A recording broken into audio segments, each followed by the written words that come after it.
मगर ऐसा पहली बार हुआ है कि हमको तुमसे प्यार हुआ है। आपको हुआ है? आपको हुआ ऐसा अभी बीच में नहीं, बाद में, कि ऐसा पहली बार हुआ है हमको तुमसे प्यार हुआ है।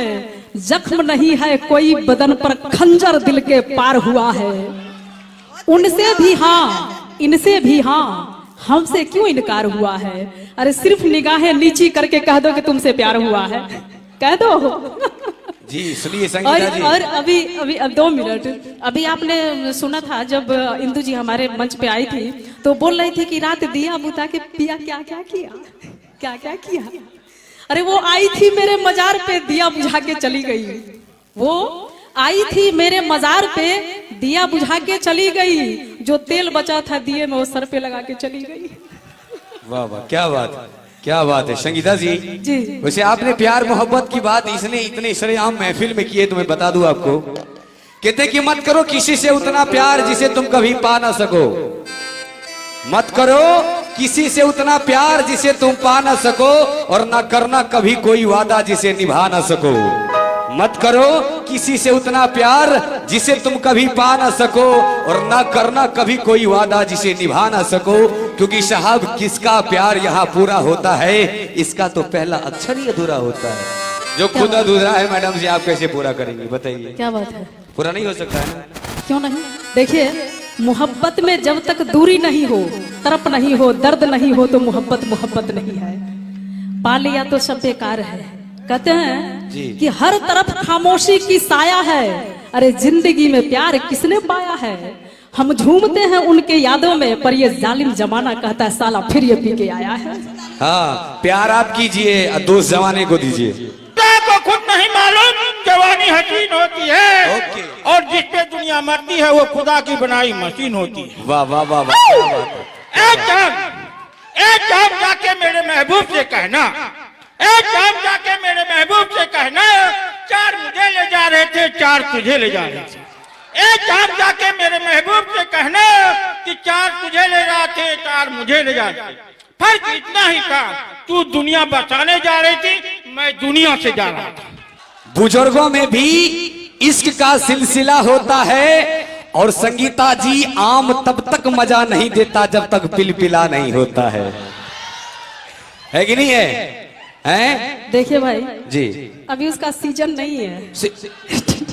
सीजन कभी हो जाएगा। और देखिए ऐसे ही शोर मचाते रहना गलियों में आके।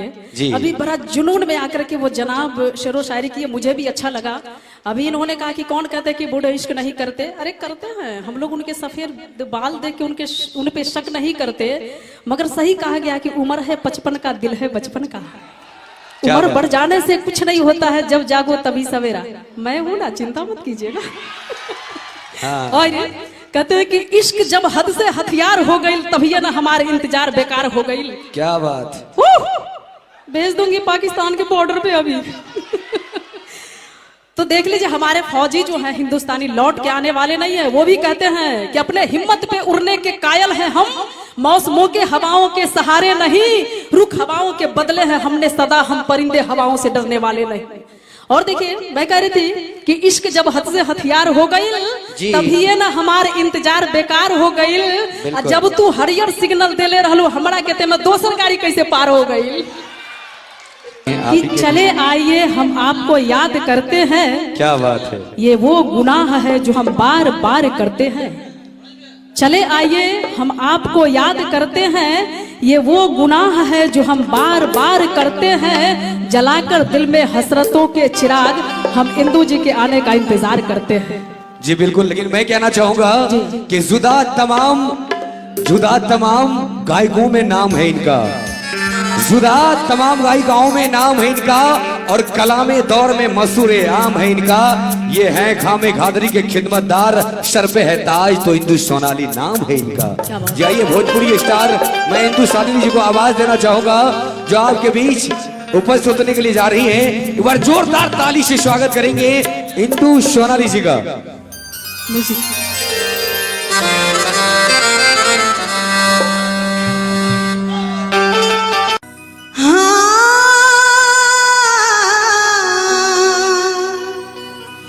मन कर सिलावट पे लोढ़ा से कूचती जवानी रजल ए रजल काला दोगे के साथ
इधर से देखिए रोचे कि बहुत मजा ले रहा है अपना सब इधर से।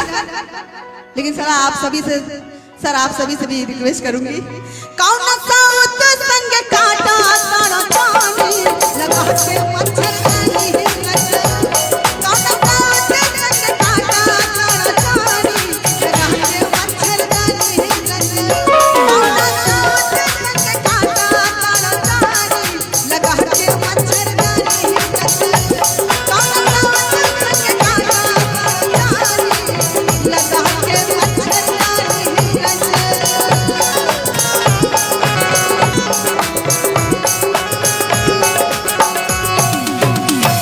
बोल सियावर रामचंद्र की, राधे कृष्ण की। थैंक यू, बहुत बहुत शुक्रिया जी जी। आइए और मैं चाहूंगा एक बार सबसे पहले इनके लिए जोरदार ताली होनी चाहिए। आप है प्लेबैक सिंगर इंदु सोनाली जी, और मैं आवाज देना चाहूंगा, आप हैं इस कार्यक्रम के अध्यक्ष महोदय हमारे निरंजन कुशवाहा जी। आमंत्रित करना चाहूंगा कि आप स्टेज तक आए।